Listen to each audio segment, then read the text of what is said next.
Pemirsa Rumah Sakit Jiwa RSJ Provinsi Bali sane megenah ring Kelurahan Kawan, Kabupaten Bangli, dados situnggil Rumah Sakit ring Bali sane khusus ngayahin pasien gangguan jiwa. Ring galah ungkuran, Rumah Sakit sane sampun kewangun duk siu 121 inucap, katanya nih ngerawat penyiuan pasien nyabran warse.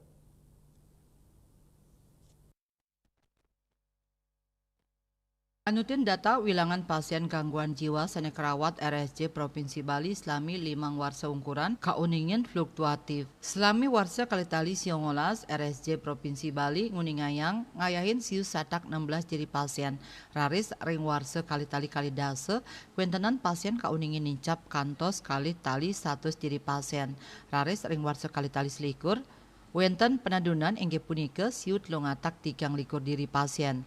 Raris ring warsa kalitali likur, wilangan pasien sane kerawat muali nincap siut longatak ulung dasa sia diri. Selanturnyane ring warsa kalitali 3 likur, pasien sane kerawat wenten siut 900 ulung dasa siki diri.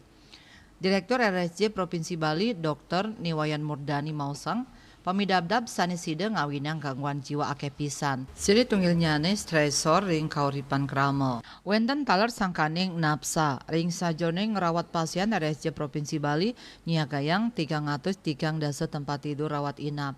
Tingkat keterisiannyane katanya 6 dasa kantos ulung dasa %. Pasien sane kerawat jalan ring RSJ Provinsi Bali akehan krama werde. Manut Murdani kanton akeh krama sane nenten ngurati becik ring pinyungkan gangguan jiwa puniki. Yening sampun ngawit ngerinin menjanten sida ketambahin becik. Lianan punika wenten pikayunan nenten becik majeng krama sane keni gangguan jiwa. Stigma inucap sepatutnya ni kaicalang mangde orang sane madwe pikobet sida digelisang kaician tambe. Dayu Swasrina Bali Pos Kuningayang.